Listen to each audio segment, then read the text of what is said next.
જય દશામાં દોસ્તો, આજે હું એવી વાર્તા કહેવા જઈ રહ્યો છું જે એક ગરીબ સ્ત્રીની છે, જેના જીવનમાં એક પછી એક મુશ્કેલીઓ આવવા લાગે છે. ત્યારે આખા ગામ તેને કહે છે, હવે તારી દશામાં તને બચાવવા નહીં આવે. પણ પછી જે થયું એ જોઈને આખું ગામ દશામાની ભક્તિ સામે નતમસ્તક થઈ ગયું. જો તમે પણ દશામામાં શ્રદ્ધા રાખો છો તો શરૂઆતમાં જ કમેન્ટમાં લખજો જય દશામા માતાજી, અને આ વાર્તા અંત સુધી સાંભળજો, કારણ કે અંતમાં દશામા માતાજી જે સંદેશ આપે છે એ આપણા જીવન માટે ખૂબ મોટો બોધ છે. તો ચાલો શરૂ કરીએ. એક નાનકડા ગામમાં ગંગા નામની એક ગરીબ સ્ત્રી રહેતી હતી. ઘરમાં પતિ, એક દીકરો અને એક નાની દીકરી. ગંગાનું ઘર મોટું નહોતું, માટીનું ઘર એવું નાનું ઘર હતું. આવક પણ બહુ ન હતી, પણ ગંગાના ઘરમાં એક વસ્તુ ખૂબ મોટી હતી, દશામા પ્રત્યેની શ્રદ્ધા. દરરોજ સવારે ગંગા ઘરના નાના મંદિરમાં દીવો કરતી અને હાથ જોડીને કહેતી, હે દશામા માતા, મારા ઘરમાં પૈસા ઓછા હોય તો ચાલશે, પણ તમારી ભક્તિ ક્યારેય ઓછી ન થવા દેજો. ગંગા પાસે દરરોજ ફૂલ ખરીદવાના પૈસા ન હતા, એટલે તે પોતાના આંગણામાં ઉગેલા નાના ફૂલમાંથી 2 ફૂલ તોડી માતાજીને ચડાવતી અને કહેતી, માતા, આ ફૂલ મોંઘા નથી, પણ મારું મન સાચું છે. એક દિવસ ગંગાના પતિને ભારે તાવ આવ્યો. ઘરમાં દવા લેવા જેટલા પૈસા ન હતા. ગંગા ખૂબ ગભરાઈ ગઈ. પતિએ કહ્યું, ગંગા, ચિંતા ના કર, 2 દિવસમાં સારું થઈ જશે. પણ ગંગાની આંખોમાં આંસુ આવી ગયા. એ દશામાની સામે બેઠી અને બોલી, માતા, હું તમારી પાસે પૈસા નથી માગતી, મારા પતિને સાજા કરી દેજો. એ રાત્રે ગંગાએ આખી રાત દીવો ચાલુ રાખ્યો. બીજા દિવસે સવારે ગંગા ઘરની બહાર આવી તો તેને દરવાજા પાસે એક વૃદ્ધ સ્ત્રી દેખાણી. વૃદ્ધ સ્ત્રીએ કહ્યું, બેટા, મને થોડું પાણી મળશે? ગંગાએ તરત પાણી આપ્યું. વૃદ્ધાએ પાણી પીધું અને પૂછ્યું, તારા ઘરમાં કોઈ બીમાર છે? ગંગા આશ્ચર્યમાં પડી ગઈ. હા, મારા પતિ બીમાર છે. વૃદ્ધાએ કહ્યું, ચિંતા ન કર, શ્રદ્ધા સાચી હોય તો રસ્તો જરૂર મળે છે. ગંગાએ વૃદ્ધાના પગે હાથ મૂક્યા, પણ જ્યારે ગંગાએ માથું ઊંચું કર્યું, વૃદ્ધ સ્ત્રી ત્યાં હતી જ નહીં. ગંગા આસપાસ જોવા લાગી, પણ કોઈ દેખાયું નહીં. તે ઘરમાં આવી અને દશામાની મૂર્તિ સામે ઊભી રહી. તેની આંખોમાંથી આંસુ વહેવા લાગ્યા. તે બોલી, માતા, શું તમે જ આવ્યા હતા? ઘણી વખત આપણે ભગવાન પાસે મોટી વસ્તુઓ માંગીએ છીએ, પરંતુ ભગવાનને મોટી વસ્તુઓ નહીં, સાચું મન જોઈએ છે.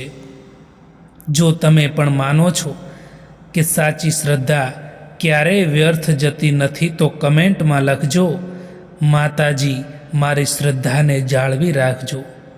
થોડા દિવસોમાં ગંગાનો પતિ ધીમે ધીમે સાજો થવા લાગ્યો. ગંગાને ખૂબ આનંદ થયો, પરંતુ મુશ્કેલી હજુ પૂરી થઈ ન હતી. એક દિવસ તેનો દીકરો રમતા રમતા ગામની બહાર ગયો અને સાંજ સુધી પાછો ના આવ્યો. ગંગા આખા ગામમાં તેની શોધ કરવા લાગી. સૂર્ય ડૂબી ગયો, અંધારું થઈ ગયું. ગંગા દશામાની મૂર્તિ સામે આવી અને રડતા રડતા બોલી, માતા, મારા દીકરાને શોધી આપો.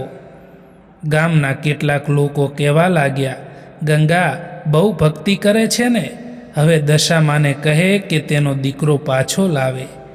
કોઈએ મજાક કરી, કોઈએ કહ્યું, મુશ્કેલીમાં ભગવાન પણ કામ નથી આવતા. ગંગાએ કોઈનો જવાબ ન આપ્યો. તે માત્ર એક જ વાત બોલી, મારી માતા મારી સાથે છે, અને હાથમાં નાનો દીવો લઈને દીકરાને શોધવા નીકળી ગઈ. ગામની બહાર એક જૂનું મંદિર હતું. ગંગાને અચાનક ત્યાંથી દીવાના પ્રકાશ જેવો કંઈક દેખાયું.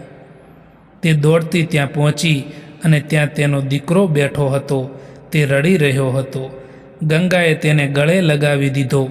દીકરાએ કહ્યું, મા, હું રસ્તો ભૂલી ગયો હતો. મને એક દાદી મળી હતી. તેમણે મને અહીં બેસાડ્યો અને કહ્યું હતું કે તારી મા તને લેવા આવશે. ગંગાનું હૃદય ધ્રુજી ઉઠ્યું. તેણે પૂછ્યું, એ દાદી ક્યાં ગઈ? દીકરાએ મંદિરની અંદર આંગળી બતાવી, પણ ત્યાં કોઈ ન હતું. માત્ર દશામાની મૂર્તિ સામે એક તાજું ફૂલ પડેલું હતું. ગંગાએ ફૂલ જોઈને રડી પડી. તે બોલી, માતા, તમે ફરી આવી ગયા? તે રાત્રે ગંગાને સ્વપ્ન આવ્યું. સ્વપ્નમાં દશામાં માતાજી દેખાયા.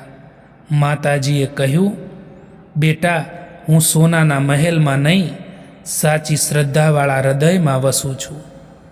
જે ભક્ત મુશ્કેલીમાં પણ મારી ઉપર વિશ્વાસ રાખે છે, તેની પરીક્ષા તો થાય છે, પરંતુ તેની શ્રદ્ધા ક્યારેય વ્યર્થ જતી નથી. ગંગા હાથ જોડીને બોલી, માતા, મને ક્યારેય છોડતા નહીં. માતાજીએ કહ્યું, હું તને ક્યારેય છોડીશ નહીં, પરંતુ તું પણ મુશ્કેલી આવે ત્યારે પોતાની હિંમત ના છોડતી. સવારે ગંગાની આંખ ખુલી. તે દશામાની સામે ગઈ. તેના ઘરમાં હજુ પણ ગરીબી હતી.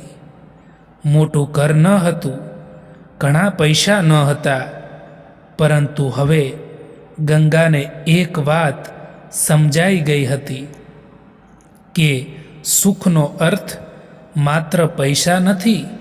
પરિવાર સુરક્ષિત હોય, ઘરમાં પ્રેમ હોય, મનમાં શ્રદ્ધા હોય અને મુશ્કેલીમાં હિંમત હોય તો માણસ ગરીબ હોવા છતાં અંદરથી ખૂબ ધનવાન હોય છે. ગંગાએ દશામાની પૂજા કરી અને કહ્યું, માતા, મને ધન ન આપશો તો ચાલશે, પણ મારા ઘરમાંથી પ્રેમ ન જવા દેજો, મારી શ્રદ્ધા ન જવા દેજો અને મુશ્કેલીમાં મારી હિંમત ન તૂટવા દેજો. આ વાર્તા આપણને એટલું શીખવે છે કે ભગવાન પાસે માત્ર સુખમાં જ નહીં, દુઃખમાં પણ શ્રદ્ધા રાખવી જોઈએ. કારણ કે સુખમાં તો બધા ભગવાનને યાદ કરે છે, પરંતુ દુઃખમાં પણ જે માણસ કહે છે, મારી દશામાં મારી સાથે છે, એ જ સાચી શ્રદ્ધા છે.